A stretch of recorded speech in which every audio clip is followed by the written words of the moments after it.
Have you ever found yourself sitting in a place reserved for the so-called worthy, yet treated like you didn't belong? What if a single cold sandwich and a chilling stare were enough to shake an entire system once thought to be untouchable? This isn't just a story about a denied meal. This is the story of a black woman sitting in seat 1A and how her quiet, deliberate action forced an entire industry to take a hard look at itself. What would you have done if you were in her place? Drop your thoughts in the comments, hit like, subscribe, and join me on this unexpected journey. Evangeline Brooks, the powerful black CEO of Novacore Technologies, sat silently in seat 1A aboard Solaris Skyways, a 777, her gaze locked forward as a cold sandwich rested on the silver tray before her. Her eyes didn't burn with anger, but held a deadly stillness, the quiet resolve of someone long used to enduring, yet never accepting. In that moment, the world seemed to shrink, leaving only her and that sandwich, a silent emblem of exclusion. A sharp cut, flashbacks flicker across the tablet screen. An email confirming her gourmet meal from the Novacore concierge flashes by, followed by a reminder text from her assistant, Felicity Grant. Then we're back in the cabin. Camilla Rhodes, the blonde flight attendant, tilts her head with a faint, dismissive smile. "I'm sorry, ma'am," she says sweetly, "but your premium meal, it's no longer available." Her tone is soft, yet her eyes gleam with the quiet confidence of someone who believes no one will challenge her. The camera slowly zooms in on Camilla's smug glance, then cuts to Evangeline's icy stare. Eyes that have seen too many moments like this. Eyes that have watched doors quietly close, tables quietly turn away, opportunities quietly slip by. But this time, she doesn't look away. The screen fades, leaving only a single line, a thought rising from deep inside her. "Now I understand." Against the black screen, white text appears. One sandwich, one seat 1A, one woman. A system about to fall. In another angle, her hands slowly slide off the silver ring she's worn since her mother's passing, the last gift she ever received, fingers curling into a quiet, empty fist. A fleeting moment, heavy with the deepest helplessness. Forced to sit still in silence, even as her heart screams to rise. She realized she was the only black passenger in the cabin. First class shimmered with champagne glasses, caviar, and confident smiles. But to Evangeline Brooks, it felt like she was a guest without a name, without a seat, without a place to belong. In front of her, Camilla Rhodes approached, silver tray in hand. Her voice floated softly like a breeze. "I'm sorry, ma'am, but your premium meal is no longer available." The words weren't loud, yet they echoed like the quiet knock of a system that never truly opened its doors for someone like her. On her tablet screen, the email confirming her meal stood bold and clear, complete with the VIP service manager's digital signature. Evangeline's finger brushed the glass, but the chill she felt didn't come from the screen. It came from a harsher truth. The confirmation was real, but the reality was not. A flashback flickered. She was 27, stepping into an investment boardroom for the first time, project portfolio in hand, when the man across the table looked up at her like she was the help and said, "Could you get me a coffee?" That day she smiled, brought him the coffee, and then stood at the front of the room, pitching the project that secured $5 million in funding. Back in the present, Evangeline said nothing. Her hand slipped into her purse and pulled out an old photograph. Her mother beaming in a nurse's gown on graduation day. She flipped it over. "You'll have to work 3 times as hard just to be seen." Evangeline clenched the photo, sliding it back into her wallet. Not a word, not a tear. Only eyes that saw Camilla for exactly who she was, and a heart quietly, powerfully waking up. Evangeline knew this wasn't an accident. It wasn't a system error or a simple oversight. This was discrimination at its most subtle, wrapped in politeness, like a cold handshake offered outward, but withdrawn inside the palm.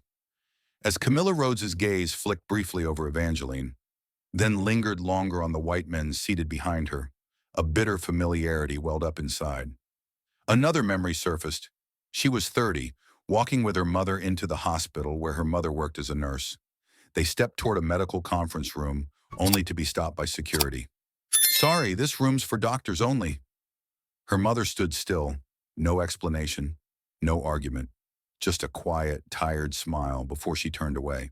That day, Evangeline could only squeeze her mother's hand, and now she found herself squeezing the silver ring her mother had left her, the ring she wore every time she needed to remind herself, don't turn away.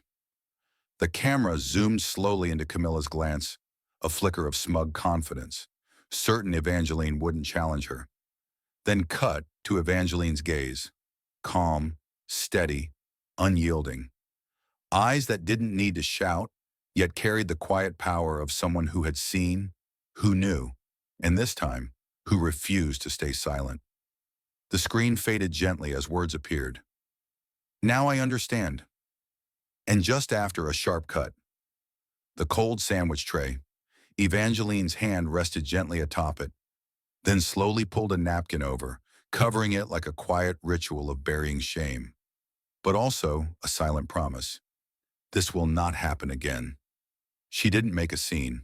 Evangeline simply sat still, her hand resting on the tray with the cold sandwich, her gaze drifting out the window. But beneath that quiet, a wave had already begun to rise.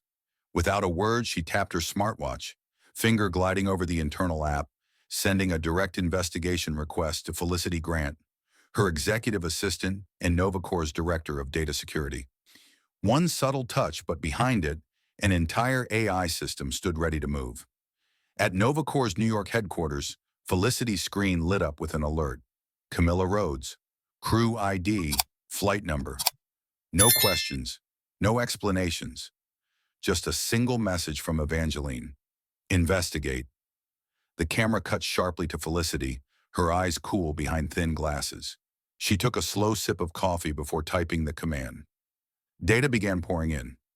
Passenger complaints, internal emails, service logs, crew rosters.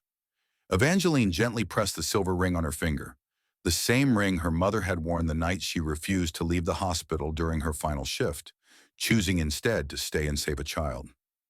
My mother didn't walk away, neither will I, Evangeline told herself. Across a black screen, the words appeared. One sandwich, one seat 1A, one woman, a system about to fall. And then, a final image. Evangeline's hand softly pulling the napkin over the cold sandwich, not to hide it, but as a quiet farewell to a silence that had lasted far too long. Felicity Grant narrowed her eyes at the computer screen as lines of data began flooding in. She keyed in a command to pull Camilla Rhodes's records through Novacore's security system. A blinking red message appeared. 4 complaints in 18 months. But next to each entry, the cold verdict repeated, no action taken. Felicity leaned back in her chair, a wave of quiet frustration rising inside her. She remembered her very first interview with Evangeline Brooks. I didn't hire you to make my diversity numbers look good. I hired you to act when the system pretends not to see. And today, it was time to act. She typed another command, launching an AI behavioral analysis. The system swept through emails, reports, and internal feedback tied to Camilla. The results lit up like a blade cutting through silence.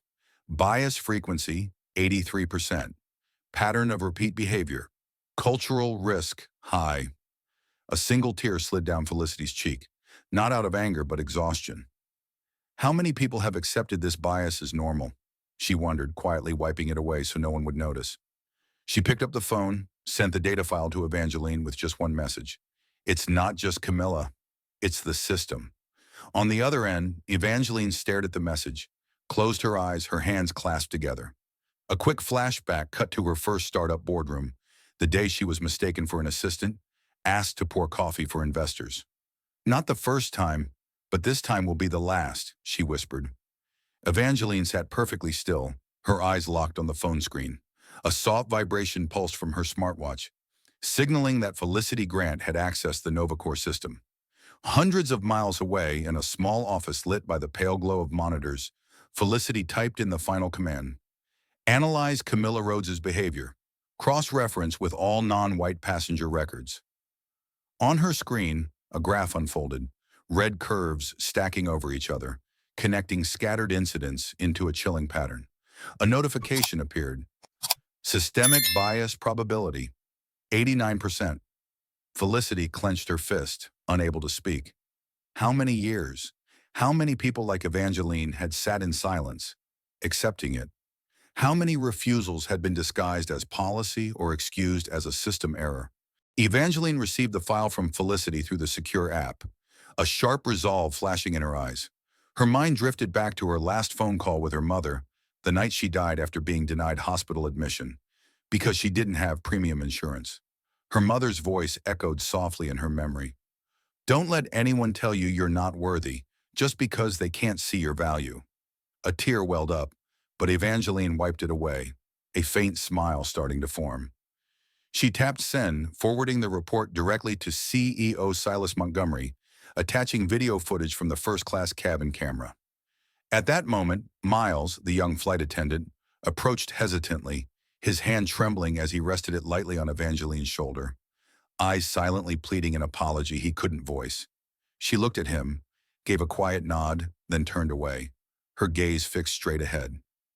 "This isn't about a meal," she whispered. "This is the first step." In the hushed stillness of first class, Evangeline leaned slightly, her deep dark eyes fixed on Miles Davenport, the young flight attendant standing beside her. She didn't raise her voice. Just one quiet question, yet it stopped him cold. "Do you know why I'm the only one who didn't get the meal I ordered?" Miles swallowed hard, his gaze wavering, his hand gripping the serving tray like an anchor. Around them, a few passengers began to notice. The air thickened, an invisible thread tightening between them. Evangeline's voice remained calm, but her gaze pressed Miles to face what even he wasn't ready to admit. Across the cabin, an elderly passenger, the same man who had smiled at Evangeline as she boarded, quietly placed his hand over his chest, shaking his head. His eyes held a silent apology. Evangeline caught it, her lips trembling for a fleeting moment, but she said nothing. Miles pulled out his phone, the screen lighting up with a message. "Camilla, don't let her make a scene. Just give her the sandwich." He stared at the message, then back at Evangeline. A moment stretched long between them, as if his conscience had been laid bare for the world to see. Evangeline gave him a small nod, not forcing him. She simply lifted her glass, took a sip of water, and turned back to the window. In that gaze, there was an unspoken belief. The truth would find its own way. Across the cabin, Felicity Grant finalized the last data extraction from Novacore's system. A notification appeared. Internal email records, racist and derogatory messages detected. Evangeline closed her eyes, a single tear slipping down, not from sorrow, but from the quiet knowing that a door had finally begun to open. "This isn't about a meal. This is about a system." Evangeline spoke, her voice barely above a whisper, yet it seemed to echo through the cabin. The camera zoomed slowly into her eyes, the gaze of someone no longer fighting just for herself. Elsewhere, Felicity Grant typed the final command on her laptop, her hands trembling slightly. The words "Report complete" flashed on the screen beside a send button. She took a deep breath and pressed it. The data, the recordings, the internal email logs, encrypted and dispatched directly to CEO Silas Montgomery and Altair Aviation's legal team. At that very moment, Miles Davenport's phone buzzed with another message. "Camilla, stay quiet. No explanations. Let it be." He glanced at the text, then at Evangeline, then down at the cold sandwich on the tray. A brief second, but enough for him to realize he stood at a crossroads. Remain silent or choose his conscience. Evangeline met his gaze, offering no pressure, no demands. She simply waited. Outside the window, the sky was turning gray, a storm rolling in. Behind her, a young passenger, a black girl seated a few rows back, quietly raised her phone, recording, her eyes shining with quiet hope. Evangeline caught the girl's gaze and for a fleeting moment smiled gently, as if passing a small flame forward. Suddenly, a news alert flashed across the cabin screen. Altair Aviation CEO receives urgent internal report. Investigation underway. A ripple spread. Through the cabin, through the system, into the media. Evangeline closed her eyes, drawing in a long, steady breath. She knew the real battle had only just begun. As the plane touched down at Celestia International, emergency lights blinked along the runway, and a line of security investigators stood waiting, faces stern, not a single smile among them. A voice rang out over the loudspeaker, cold and commanding. Solaris 777 crew, report immediately to Orion Hall for investigation. Camilla Rhodes clutched her handbag tight, her eyes darting nervously around the cabin. But there was no way out. Behind her, Miles Davenport walked quietly, his glance brushing past Evangeline, an apology he'd never find the words to say. Evangeline remained seated in 1A, hands clasped tightly together, her gaze calm yet profound, as if she'd seen this moment coming all along. A passenger whispered, "What's happening?" But the cabin screens answered for them. Breaking news flashed across every display, the hashtag number sign Seat 1A dominating headlines. There it was, Evangeline's image, seated across from the cold sandwich, broadcast on every channel. In a quiet office, Felicity Grant stared at her monitor as a notification appeared. CEO Silas Montgomery has opened the report. Tears welled in her eyes. She knew their effort, the effort of everyone who'd once stayed silent, had finally reached the highest floor. At a corner of the airport, a 16-year-old black girl watched the crew being escorted away, her eyes shining. She turned to her mother and whispered, "Mama, I want to sit in seat 1A." Evangeline rose, pulling her suitcase, stepping off the plane beneath the flashing lights and the click of cameras. A moment that needed no words, yet spoke volumes. "Camilla Rhodes, you are hereby suspended immediately." The words rang sharp and final inside Orion Hall's investigation room as Camilla stepped through the door. A detailed dossier lay on the table before her. Every email, every customer complaint, every ignored report, every dismissive glance, laid bare, undeniable. She lifted her gaze to the large screen where a video began to play. The moment she denied Evangeline's meal, the faint smirk, the careless shrug. Camilla sat down, and for the first time in her life, she couldn't find a defense. Outside, Miles Davenport stood silently, watching through the one-way glass. He knew the cost today wasn't just Camilla's career. It was the weight of trust, the reckoning for every silent witness who had once looked away. Across the airport, Evangeline read a message from Felicity. "Camilla has been officially suspended. A full investigation is underway." Evangeline closed her eyes, taking a deep breath. It wasn't quite victory. It wasn't relief. It was simply a necessary step in a journey far from over. At a nearby cafe, a 16-year-old black girl pulled up a chair by the window, scrolling her phone as the hashtag number 1A glowed on the screen. She smiled softly and whispered, "Someday, I'll sit in that seat too." A news broadcast flickered on.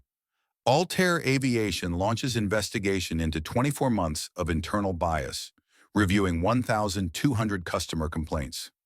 A wave had risen, and there was no stopping it now.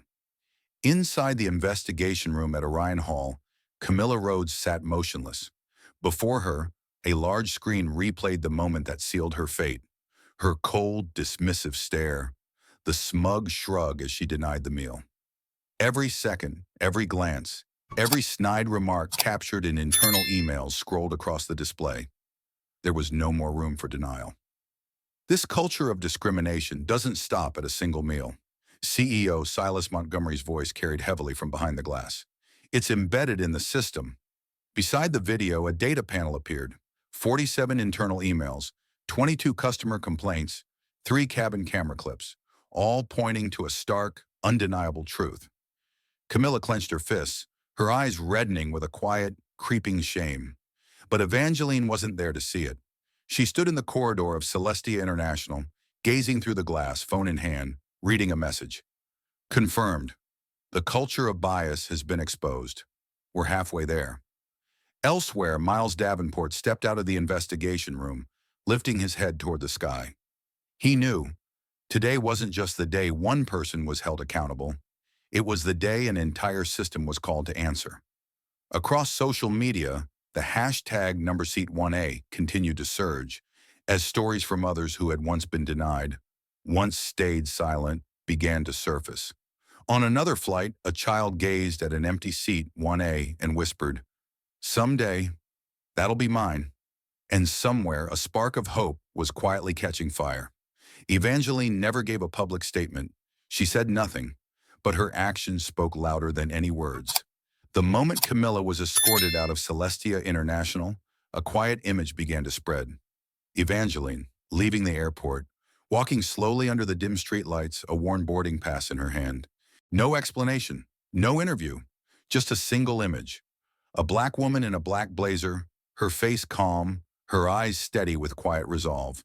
The hashtag number sign Seat 1A started to appear. At first, it was just a few posts. I've been denied a seat too. She stood for all of us. Then one voice turned into 10, into hundreds. Anonymous stories rising, finally spilling into the light. Headlines began to flood the news. The woman in seat 1, AI silent yet thunderous.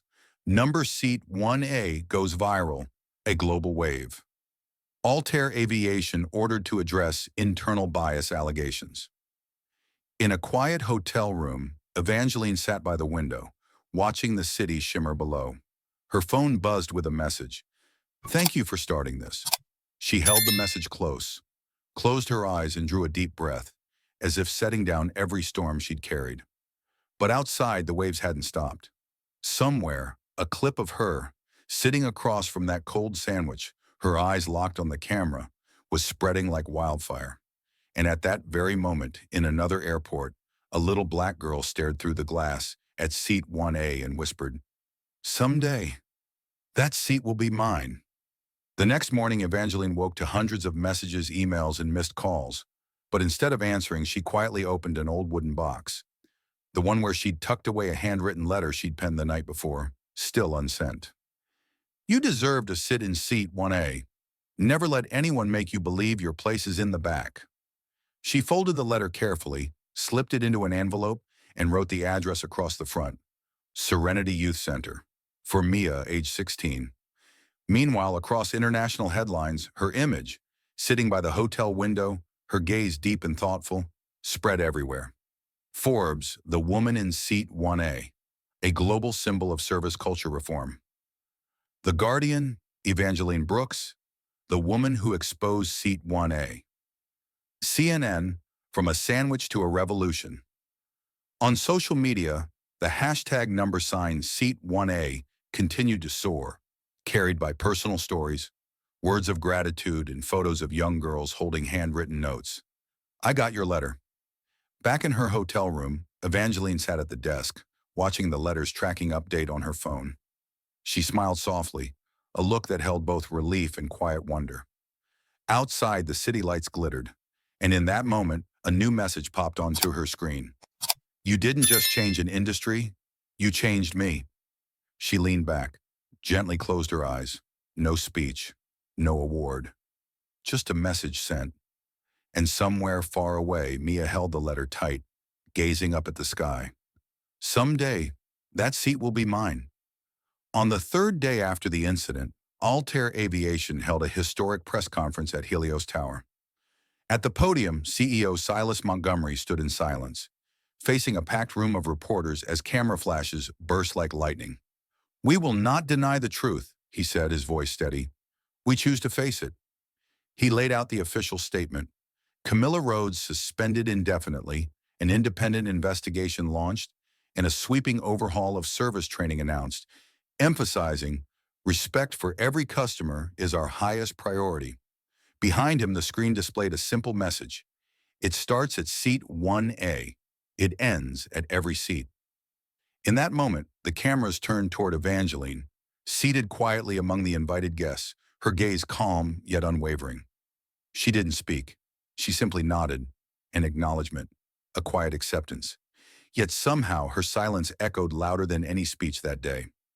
Outside Helios Tower, hundreds gathered, holding up signs with number 1A, banners reading, "Thank you, Evangeline." Amid the crowd stood a 16-year-old girl, clutching the letter, "I deserve to sit in seat 1A." Inside, Silas stepped down from the podium, passing by Evangeline. Their eyes met, not with blame, not with pride, but as two people who once stood on opposite sides, now sharing a single purpose. both looking toward an industry that needed to change. The final shot lingered quietly yet powerfully. A young employee adjusting a new nameplate outside a training room. It read, Training Room 1A, where respect begins. After the press conference at Helios Tower, an internal announcement quietly spread. Altair Aviation had formally invited Evangeline Brooks to serve as strategic advisor for their new initiative, redefining luxury service. A formal email arrived from CEO Silas Montgomery, subject line, We need your perspective.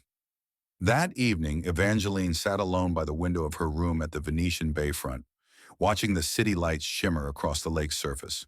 A glass of tea, glistening with condensation, rested by her side. On the table lay an open letter from the 16-year-old girl. Thank you for speaking up, for all of us. Suddenly, her phone buzzed softly. A message appeared from Silas. Tomorrow they need you. This industry needs you. Evangeline smiled, not a smile of victory, not of triumph, just a quiet breath in the midst of countless trials. A single tear slid onto the letter, leaving a faint stain, but never washing away the words. The camera pulled back, framing her alone in the warm glow of the room, while the world outside remained noisy, restless. In that still moment, something shifted. From a resistor, she had become a builder. Soft piano music drifted in, fading gently into the night. As she rose, slipped on her coat, and opened the door, ready to step into a new chapter. No longer seat 1A just for herself, but a seat for everyone who had ever been denied. As Evangeline boarded Altair Aviation's newest flight, it was no longer just a journey. She paused in front of seat 1A, her hand gently resting on the small nameplate affixed to the back of the seat. We see you. A quiet smile crossed her lips, not a smile of victory, but the smile of someone who understood deeply that this fight had never been hers alone, but belonged to the thousands who had sat behind the silent curtain of exclusion. In the terminal lounge, the TV broadcast flashed headlines. Evangeline Brooks becomes global symbol against subtle discrimination in luxury service. Her image graced the covers of The Guardian, Forbes, Time. The headline bold and clear, The Woman Who Changed Seat 1A Forever. As the plane slowly taxied, Evangeline leaned her head against the window, gazing into the vast sky. A single tear traced quietly down her cheek, not sorrow but release. She reached into her coat pocket, pulling out a handwritten letter, the words trembling across the page. You did what so many of us dreamed of. The light softened. A voiceover rose, quiet yet weighty, filling the silence. True power doesn't need to shout. It only needs to act at the right moment. What will you do when it's your turn to sit in seat 1A?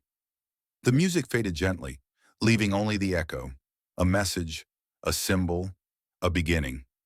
A short video of Evangeline, sitting quietly in seat 1A, facing the cold sandwich, her steady gaze locked on the camera, had reached millions of hearts. Within 24 hours, the clip surpassed 20 million shares, flooding every social media platform. Every comment, every repost carried the hashtag #seat1A, a declaration of respect, equity, and dignity. News broadcasts ran nonstop. One seat, one story, a global movement. On a quiet corner in Venice, an unknown woman sat on a stoop, watching the video on her phone, tears falling freely. She had once dreamed of sitting in seat 1A. Now that dream no longer felt so distant. Overhead, an Altair Airlines plane soared by, its lights blinking against the night sky. Evangeline looked up from her hotel window, her eyes reflecting a calm peace. At last, she wasn't fighting alone. A voiceover rose, low and resolute. True power doesn't need to shout. It only needs to act at the right moment. What will you do when it's your turn to sit in seat 1A? The screen faded to black, leaving behind a single line. Share this story. Let your voice be heard. The music faded gently, making way for a quiet that wasn't silence at all. Evangeline sat in the quiet hotel room, the streetlights of Venice casting a soft glow against the window. In her hands, a carefully folded letter, its handwriting firm yet gentle. You have the right to sit in seat 1A. You have the right to step into that room, into that world, and never apologize for your presence. She slipped the letter into an envelope, sealed it with a small stamp, and walked herself to the corner post office. In the stillness of the night, her footsteps echoed softly, as if the message itself was knocking gently on someone's heart. In a distant small town, the 16-year-old girl, who had once written to Evangeline after watching the viral clip, opened the envelope, her eyes blurring with tears. "I used to be afraid," she whispered, "but today, I'm going to sit in seat 1A. A slow shot, the girl, dressed in a crisp white shirt, stepping onto the plane, pausing at the plaque that read, "Seat 1A, for those who dared to step forward." The voiceover rose, gentle yet powerful. "We don't inherit a seat, we claim it, not through anger, but through presence." The screen faded to black, leaving behind the hashtag number sign seat 1A and a final line. Write your own seat 1A story. From a single seat, seat 1A, and a cold sandwich, Evangeline's story spread farther than anyone could have imagined. Luxury airlines around the world began looking inward. For the first time, the International Customer Service Summit dedicated an entire session titled The Seat 1A Effect, with Evangeline's image projected across the giant screen, her gaze meeting the eyes of hundreds of industry leaders. Airlines announced sweeping reforms, eliminating appearance-based service policies, mandating full retraining of flight crews, and adding a new standard, proactive empathy, to their service models. One airline even invited Evangeline to speak on stage, but she declined. "I don't need a podium," she said. "I need them to listen." In a quiet cafe, Evangeline sat alone, watching as the news anchor said on TV. She never had to raise her voice, but the whole world heard her. A tear slid down her cheek, not from victory but from knowing the journey was still far from over. Soft music played. The camera slowly zoomed in on Evangeline's hand, resting on the framed letter from the 16-year-old girl. A simple letter holding a powerful message. "Today I sat in seat 1A. Thank you." The screen faded gently, leaving behind a final line. "Be the voice, even if you're the only one who hears it." Evangeline stepped through the doorway into first class, the soft cabin lights casting a gentle glow across her face. She didn't look back. At seat 1A, a small plaque quietly read, "We see you." She rested her hand on it, smiling. A smile warm yet serene, as if to say, "It's enough." A short video capturing that moment spread across social media, watched by millions, needing no caption. News outlets and broadcasts called Evangeline the woman who never had to shout, but made the world listen. Yet she remained silent, choosing to step away from the spotlight. In her small apartment overlooking the Venice waterfront, Evangeline sat by the window, the sunset reflecting softly in her eyes. A message lit up on her phone. "You didn't just change an airline, you changed the way we see ourselves." She set the phone down gently, folding the letter she had once sent to the 16-year-old girl. The letter now framed, standing quietly beside her. A soft piano melody began to play as the screen slowly faded to black. Words appeared one by one. "True power doesn't need to shout, it only needs to act at the right moment. What will you do when it's your turn to sit in seat 1A? A narrator's voice spoke softly. "If this story spoke to you, share your thoughts. And if you believe in the power of quiet action, help us spread it. Follow the channel, because we have more stories to tell." There are moments that seem small, yet carry enough weight to shake an entire system. Evangeline didn't need to shout. She didn't need to stand in the middle of a crowd demanding justice. She simply sat there, in seat 1A, across from a cold sandwich, and her gaze spoke every word she didn't say. Her story spread not because of a loud scandal, but because of her quiet strength, her refusal to bow to silent injustice. When a system denied her, not for a lack of credentials, not for a policy, but for the color of her skin, her perceived status, the invisible weight of bias, Evangeline didn't argue. She quietly gathered the truth, sent the report, and let the truth speak for itself. Her actions didn't just expose one wrong, they opened a global conversation about fairness, dignity, and the right to sit in seat 1A, not because it's granted, but because we deserve it. Her story reminds us, True power doesn't lie in the loudest voice, but in acting at the right moment in the right way. And sometimes silence isn't weakness. It's the deepest form of strength. Each of us will face our own Seat 1A, a place, a dream, an opportunity. The real question is, when it's your turn, will you dare to sit there, head held high, believing you belong? One story, one lesson. Courage isn't the absence of fear. It's the decision to step forward, even knowing the road ahead is hard.